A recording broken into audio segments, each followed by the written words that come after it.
Okay, today I am going to be showing you how to build an OWB level 1 holster with a broken anvil pattern. OWB stands for outside the waistband. This is meant to be worn outside of the pants. Level 1 means that the only form of retention this holster has is mechanical pressure from you and your body pushing against the inside of the holster. This is a very popular holster for open carry. I've seen some people try to conceal carry it. It works sometimes, it doesn't the other times. It depends on your body shape and the size of the weapon and etc, etc. I will put a link to the shop in the description, as well as a link to some of the specialized tools that make this a lot better and easier to do. And let's jump into it. So I've got my patterns printed out. Make sure you do not scale these patterns at all. If you need to poster them and put them together before this step, do that, but do not scale them. They will not work. I've got some poster board or cardboard paper that I buy this from Walmart. It's like 30 cents a sheet, or if you buy the white, it's 10 cents a sheet, and it's cheap, and it makes your patterns last forever. Then I've got some spray adhesive. I like the Super 77 better than anything because it usually doesn't foul up the nozzle very quickly and it's easy to clean off. So just spray this in. You don't have to be like crazy liberal with it. You don't need a whole bunch of it, just enough to keep your pattern in place. Then we'll take our patterns and just drop them on there. Don't try to like lay it out, you'll get a crease. And if you want to, you can cut the pieces out beforehand to save on pattern paper. But pattern paper is pretty cheap, so I don't mind it. I'm just going to work these in. Then we'll cut them out.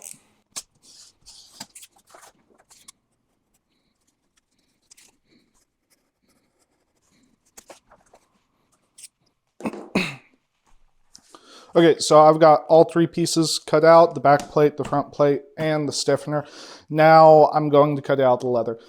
On this project, I'm doing this lined. You don't have to. Just aim for an overall thickness around 10 to 12 ounce. If you are lining, you can go a little bit thinner as long as you offset how you lay your pieces out and how you line them. So here I've got some 4-5. It's pretty clean. This is Herman Oak. You don't have to use really great leather for holsters. You just need leather that's going to be nice and stiff.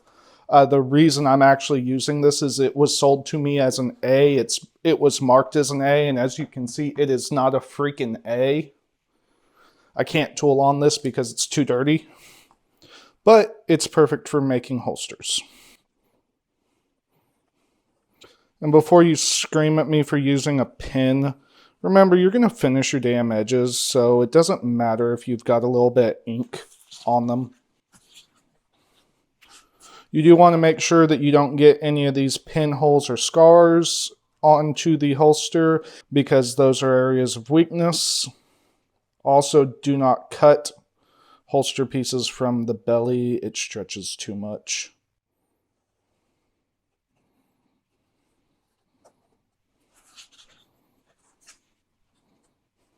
All the parts are labeled, which side goes up for which handing.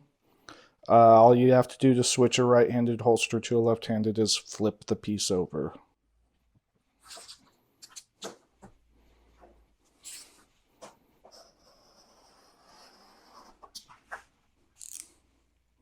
Okay, got my pieces, cut them out.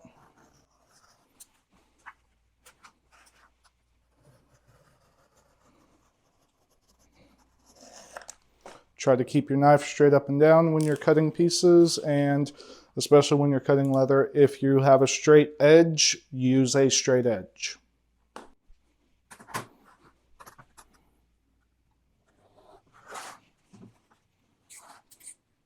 If you're using snap blades, don't try to use them like that.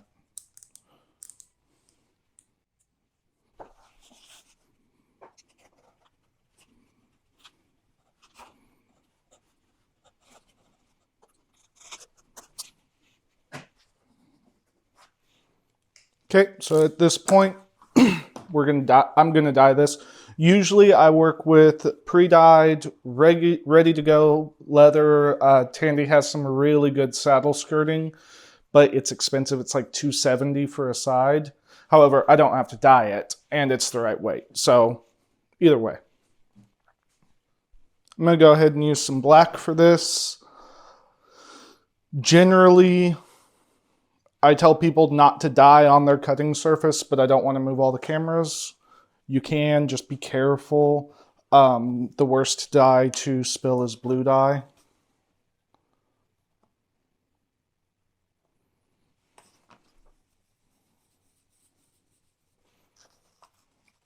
And I usually use an airbrush to dye my holsters.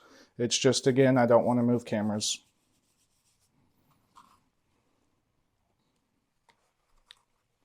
Okay, so while that dye is drying up, I'm going to go ahead and break the patterns a bit. You want to, on the back plate, cut these off, the wings, to get that stitch line, and on the front plate you want to cut this middle area out, the place for the stiffener.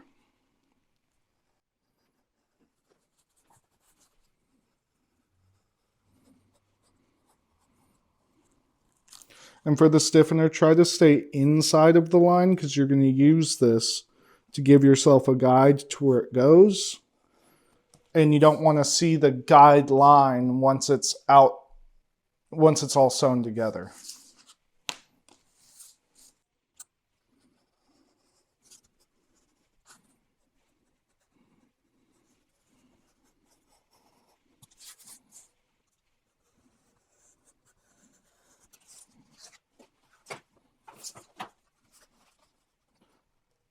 Line these guys up on this front plate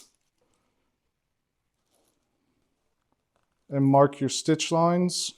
Stop about 1/4 of an inch, 3/16 from the edge. That way you're not overlapping your edge stitching.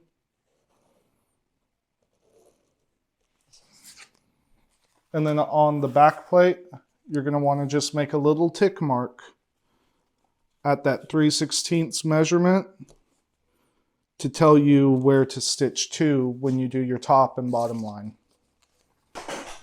Now we're going to take our wing dividers or our compass and scribe our stitch lines. You want to come past your tick mark just a little bit on the back plate.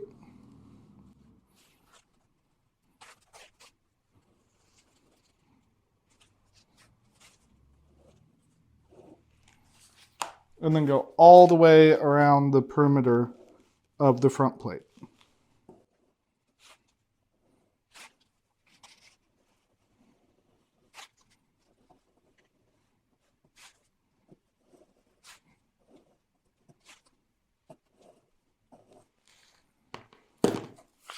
And don't forget to mark your spot for your stiffener piece, like I did.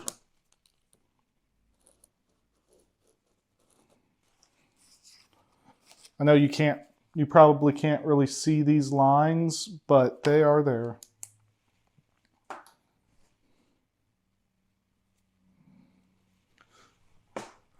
Now we're going to take another piece of our 4 to 5. Now before I go through and lay my stuff out, I'm going to mark the spots that I want to avoid. And I do this by punching a hole right where they are. This lets me see from the back that that spot's no good.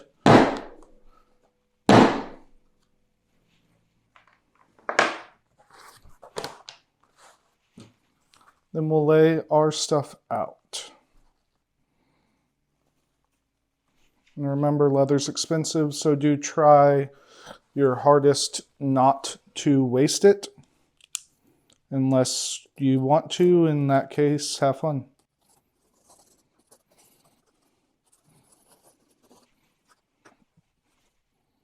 Now, you don't need a piece for this. You only need this one piece of the 4 to 5, 5 to 6 on the face. You don't need to double it up.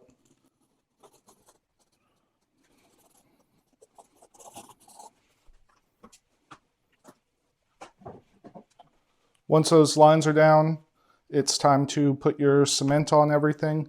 I've tried using water-based cement for holster work. It's been really mixed on the results. I tend to prefer water-based because it doesn't give you a headache. But for holster work and stuff that's going to be wet molded, it sometimes tends to break up as you're molding the piece. When you're putting your cement on, don't be stingy. If you try to spread a drop out as far as it's going to go, then your shit's not going to stick together. And make sure you're cementing both sides, your liner and your face piece, because they need it. Contact cement does not stick to leather, it sticks to itself. Works down into the pores of the leather, and then it sets up, and what's left on the top bonds to what's on the top of the other piece. Okay, I'm gonna let this glue dry until it's tacky with the temperature and humidity, probably like 10 minutes. Okay, so these have dried till they're dry and just barely tacky. This is actually the best time to stick shit together. So I'm gonna come in, lay them down, and stick them together. And I'm being pretty wasteful with the leather. This isn't how I usually do it. I'll usually do 15 or 20 holsters at a time and lay them in pretty tight. But this is trash leather to me because I can't use it for what I bought it for, and it's really not thick enough for me to use for regular everyday holsters.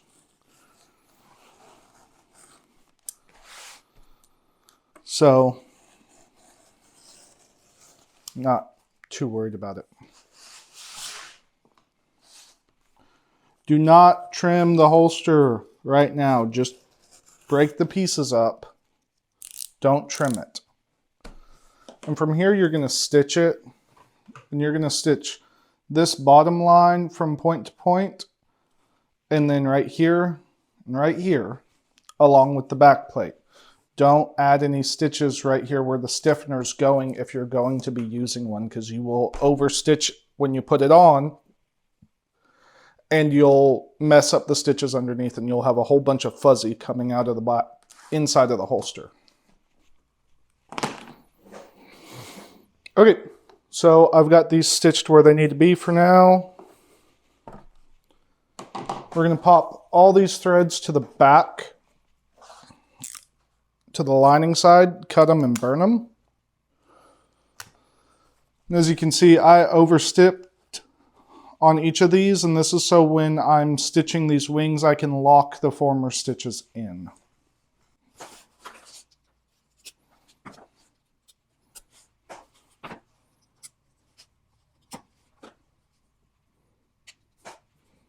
So I'm going to pop each one of these to the back.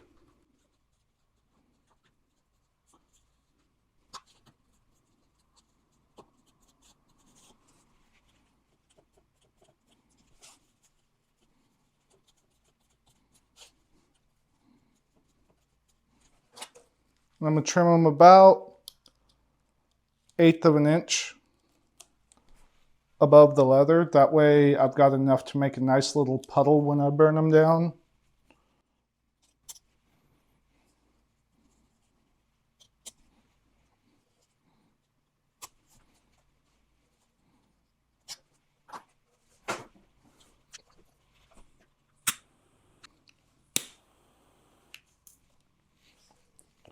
Okay, so now that I've got them stitched and the threads burned down, I'm going to go ahead and trim these. By the way, I'm not a good Boy Scout. I do cut towards myself, but this is after lots of experience and lots of accidents and learning what not to do.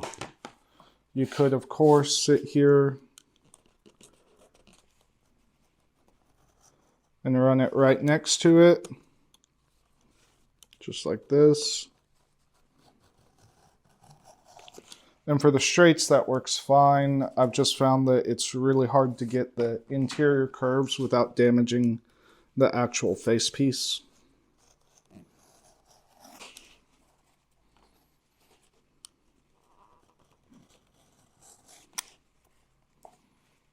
And these don't need to be perfect right now. They don't. They need to be close, you know, within a 1/16 or a 32nd of an inch. But if it's not perfect, you're not going to fail because you finish your edges off with sanders. You don't finish your edge with a knife.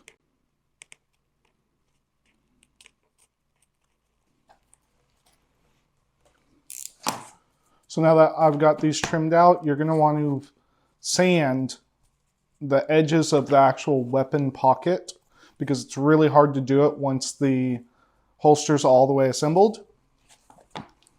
So I'm going to do that real quick. And I just use a Dremel for this. It works perfect. So I've got them sanded. They're good to go. I'm going to take my stitching guides that I made earlier and mark the inside of the holster where these go. And this will tell you where to glue up to.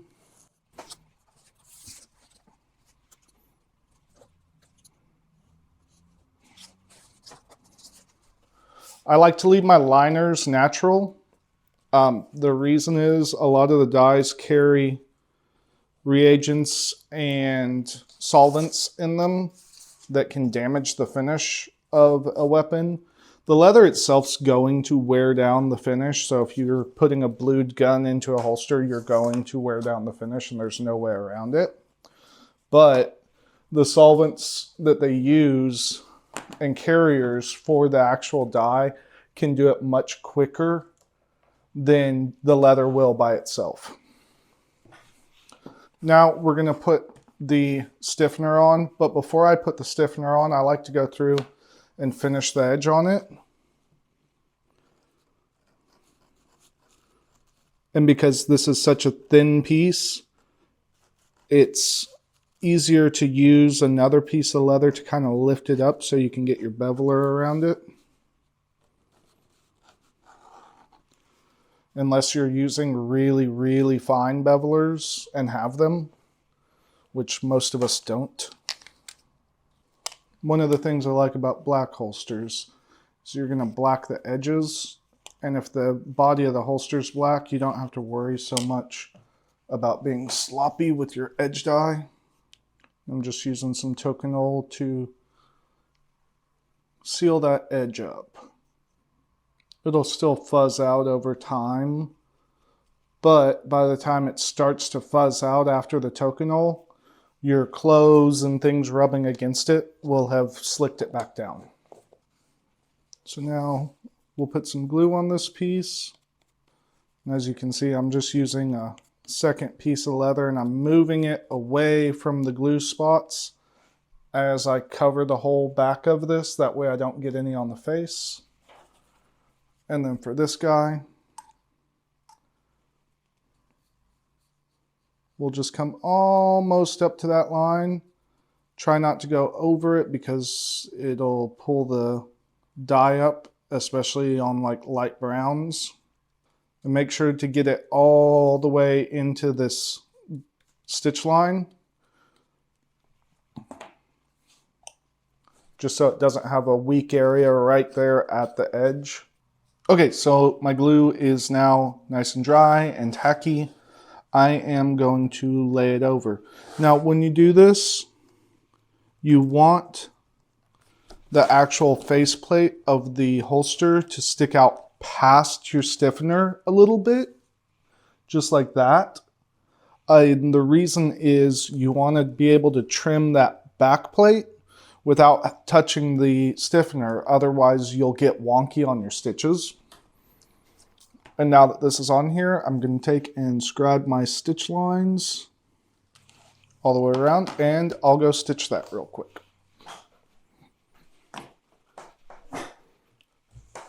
Okay, stitching's done. Time to pop these threads to the back and burn them. And yes, I am using a sewing machine. I'm using a Cowboy Outlaw hand crank machine.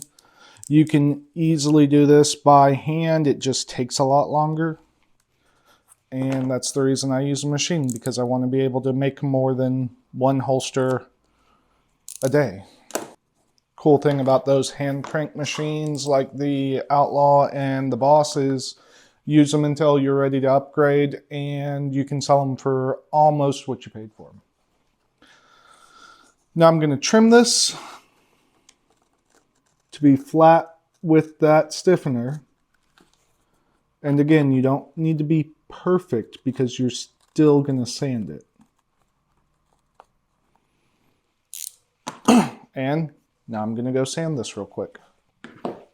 At this point, I recommend finishing the edges of the weapon pocket just because it's easier to do it now than it is when the holster's assembled and formed. You'll still go back and clean them up after wet forming, but if you can get them pretty much to shape now, it's really quick to clean them up after you've wet formed. And if you try to do all your bevel work and all that when it's already formed, it can be a total pain. It's not that it can't be done, but I don't think it's worth it to try to wait. I'm not going to try to give you sizes for your bevelers because each company has their own sizing, and even within the same company, different lines of bevelers have different sizes. So, for example, Tandy. The Craft Tool Pro Zero is about the same as their regular number 2, which is about the same as their Tandy Pro number 1, I think? No, 3. And then Aron's Edger 1 would be the same as Tandy's number 2 in a regular, which would be the same as Weaver's number 3, I believe. So it's useless to try to get stuck on what size is it. Once I've got those beveled, I'm going to use my trusty die pen and put some dye on them. If you haven't used these, buy one. They're nice.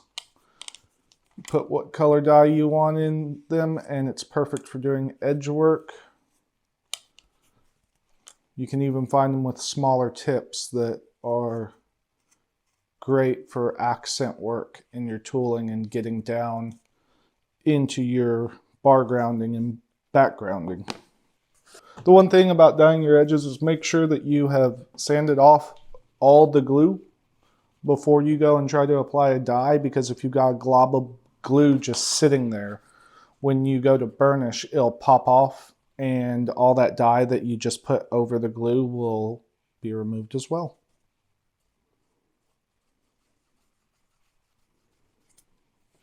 Put some Tokonol on here.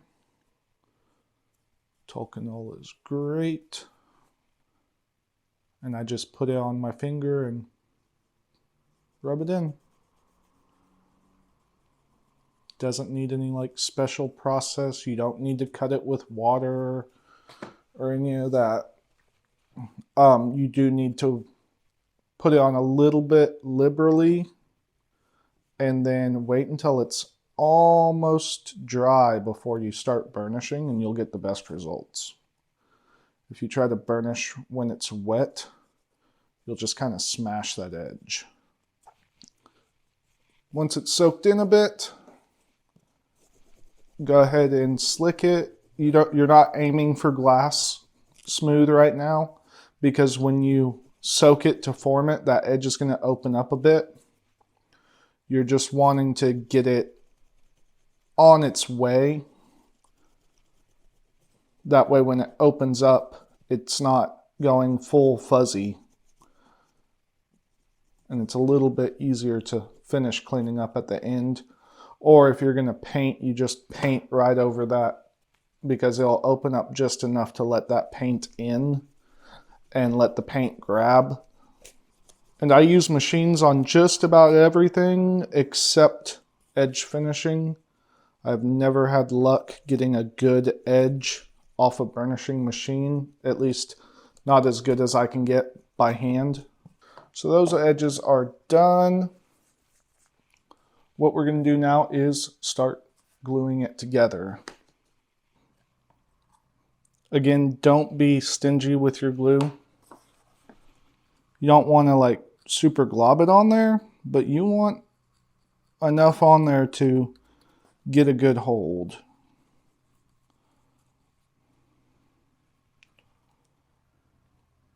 And while we're gluing this, I'm going to talk about liners for a second. For God's sakes, do not put a suede liner in a holster. You're just asking for problems with the finish coming apart and with it being sticky. Just don't. Use natural veg tan leather without any dyes on it, no finishes on it when you're assembling. Don't use chrome because the chrome will react with the bluing and rust the gun in like a matter of days. And most of the people that are coming to us for custom holsters and that are the guys that spend, you know, $3,000–$4,000 on their damn gun. What are you going to do when you've got a guy with a Thompson Center 1911 that comes in and throws a bitch fit because he was wearing your holster for a week and now his gun's covered in rust? It's not fun. Again, let it dry, let it get tacky. Haste is waste. Don't get in a rush. Once it's got nice and tacky, come on in and line it up. Again, we want the back plate to overshadow the face a bit. If you can see in there how I've got a little bit of a lip from the back to the front. That lets us trim the back plate without taking chunks out of the faceplate. And from here, we're going to go stitch this. All right, I just did this stitch line. Always make sure that you burn your threads. They will work out very quickly if you don't. And when you burn them, you want a good puddle.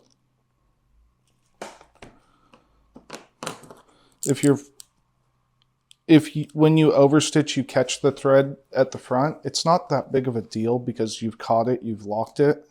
And that's the whole reason why we're burning threads. So don't worry if you can't easily pull it to the back. If it's not easily pulling to the back, it means it's already locked and it's fine. Trim this guy.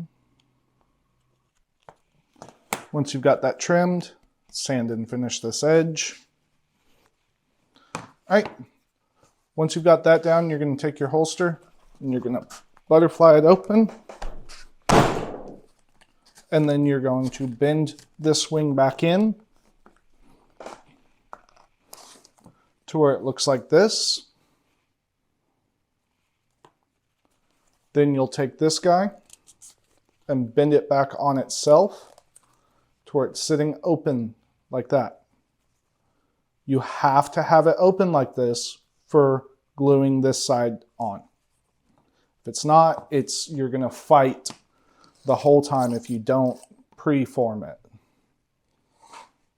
Just put our glue in and let that glue set. Okay, so this glue's dried until it's nice and tacky.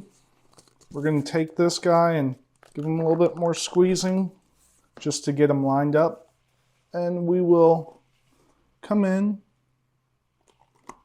make sure we've got our overlap by just a little bit, and press all of this together. And you want to press it in to where it looks like that.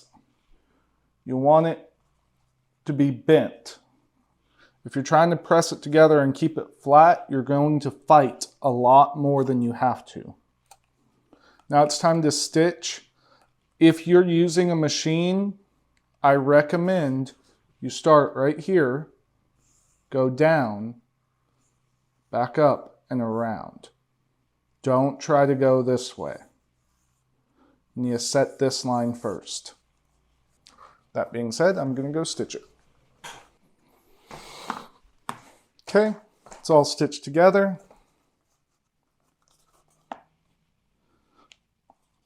And I'm not joking when I say don't try to like glue this flat. You will be fighting the whole way. If you just glue it together bent and stitch it bent, you can flatten it when you go and form the holster. And you don't have to fight. You also don't run as big of a risk of the edges coming apart or getting unaligned.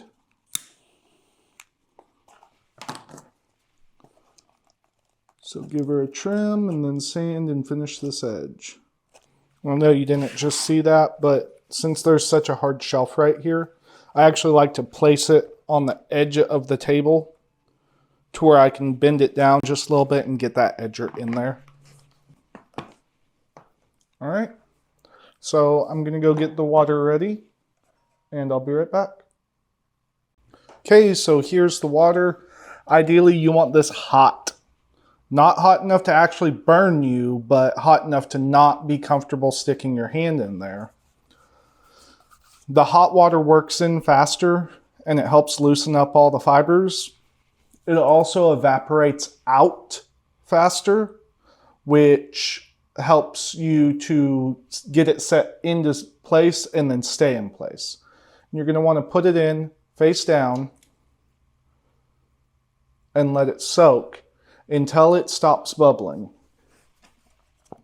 If you can see all those bubbles coming up, you're going to wait until they stop. And as you can see, it's sinking in a little bit more every second. You'll want it to completely get wet.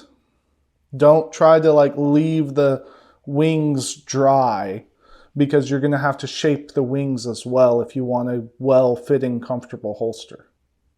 Okay, so now that it has stopped bubbling, we're going to pull it out, kind of work it a little bit, and set this water to the side.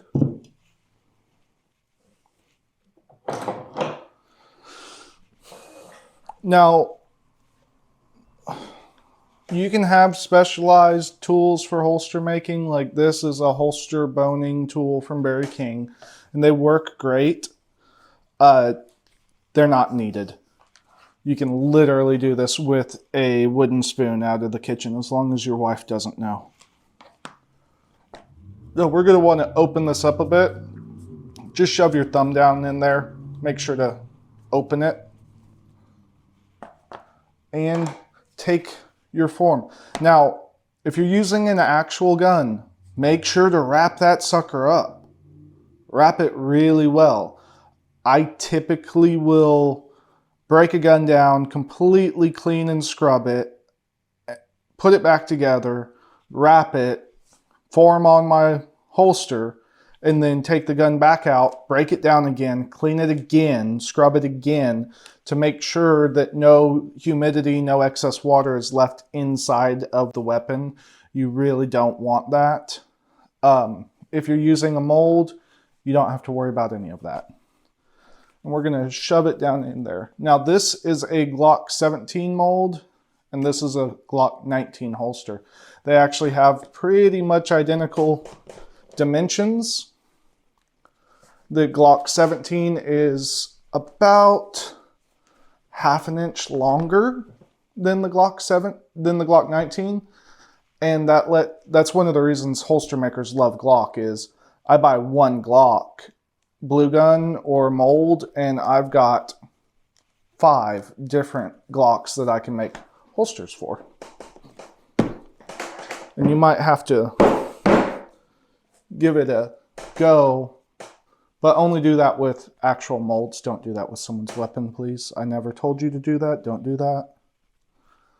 Now, from this point, you can literally just pinch this guy together.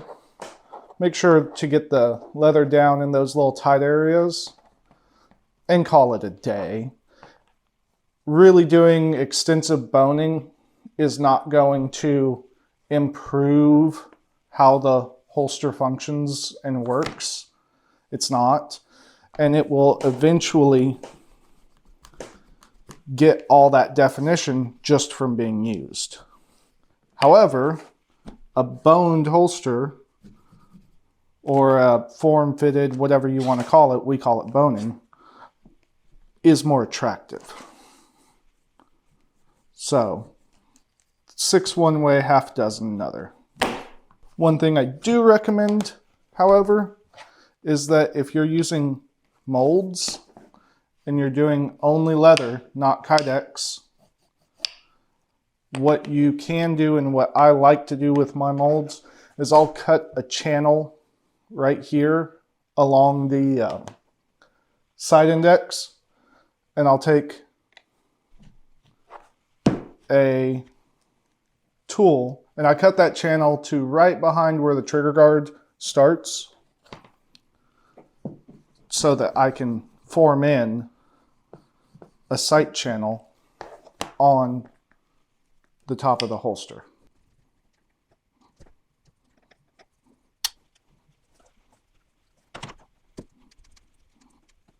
And if your tool slips while you're still like got it nice and super wet, don't worry about it too much, because you can always come back with a flat tool and make those marks pretty much disappear. Or even come back with your fingers and make those marks pretty much disappear. Now we're going to shape it. And you want it shaped kind of like that. Think about where someone's going to wear this. It's most likely going to be on the hip. If it's on the hip, then needs to form to the hip. You can't put a flat holster on a round hip and expect it to be comfortable.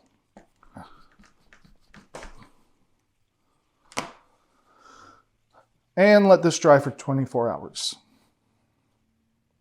So now, after it has dried for 24 hours, and yes, I know it's a different holster. Obviously, it's right there. I did this one yesterday. You're going to punch these holes. I will look and see if I can find it, because I actually bought this hole punch from a guy on Etsy that made it for me. It's 1 3/4 by 3/8, and it makes a great punch. But as you can see, this guy's all the way dry. At this point, it's up to you if you want to come in and try to glass these edges, or if you're okay with them, if you want to paint them, whatever. What I will tell you to do is 2 things. First off, you need to put something on this to protect it. I like Fiebing's Aussie leather conditioner. It works great. It isn't too oily, it's not too dry. It soaks in and it doesn't change the color much. And for that, you'll just take your Aussie. I've got some sheep's wool in here. Work it on. Don't put it on the inside, just on the outside and edges, of course. Let it sit on here for a bit, maybe 5, maybe 10 minutes, and then use a nice clean rag to wipe it off. If you're making holsters for someone that's doing competition where it's going to be fast draw, you can go to a Tractor Supply and get the silicone waterproofing spray for boots and spray it on the inside. It will make the holster draw very quickly, and that's it.